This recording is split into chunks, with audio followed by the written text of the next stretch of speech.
একটা কথা বলে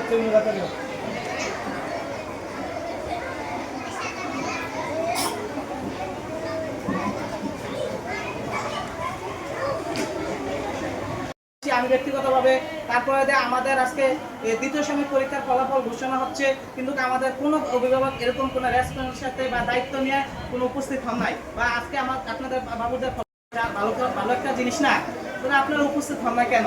কিন্তু সময় মতন আসেন নাই, সময়ের কাজ সময় করেন নাই। এটা আসলে আমাদের কাছে দুঃখের বিষয়। আপনারা সময়ের কাজ সময় করবেন, আর যখন যে মেসেজটা দিবে এই মেসেজটা আপনারা দেখবেন।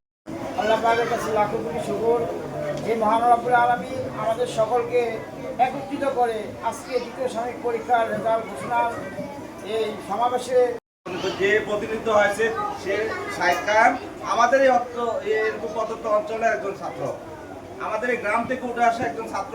40,000 স্টুডেন্টদের অভিভাবক হয়েছে। তাহলে আমরা যদি আমাদের মতো এরকম অঞ্চল থেকে একটা ছাত্র ঢাকা ইউনিভার্সিটি যায় ডাকসু বিক্রি হতে পারে, আমরা আশা করব আমাদের এই প্রতিষ্ঠান থেকে ঢাকা ইউনিভার্সিটি এবং বিভিন্ন ইউনিভার্সিটিতে ভালো রেজাল্ট নিয়ে যাবে। কারণ আজকের রেজাল্ট এই রেজাল্ট না, আজকে হয়তো আমার ছেলে মেয়ে প্রথম হলো কেউ দ্বিতীয় হলো এইটা বিবেচনা না করে, আমরা তাদের উপর প্রেশার ক্রিয়েট না করে আমরা এই ছাত্রীটাকে কীভাবে সে সুশিক্ষায় শিক্ষিত হবে সেদিকে দাবিত হওয়ার জন্য আমি বিশেষ করে অনুরোধ করব। এবং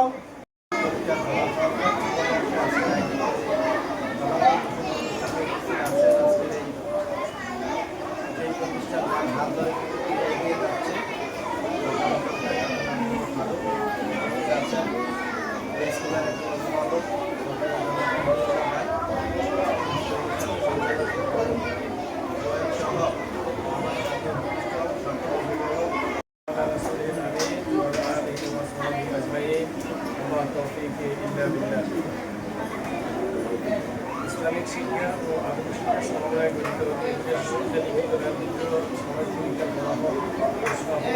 আজকে আয়োজিত এই সমাবেশে উপস্থিত আছেন এলাকার সম্মানিত বড় ভাই প্রবীণ ভাই, উপস্থিত আছেন বিশিষ্ট মিডিয়া ব্যক্তিত্ব, সাংবাদিক,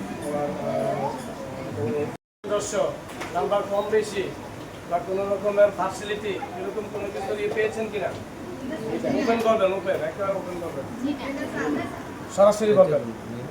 কেননা আপনি এখানে কোনোভাবে এইভাবে দরদিয়া কোনো কাজ করতে পারে, টাকা থাকতে পারে, অর্থের মান আর হৃদয়ের টান এক না। প্রত্যেকটা মানুষের অর্থ থাকতে পারে, টাকা থাকতে পারে, পয়সা থাকতে পারে, কিন্তু আপনার বাচ্চা আপনার শেষ সময় এসেছে, কাজে আসতেছে।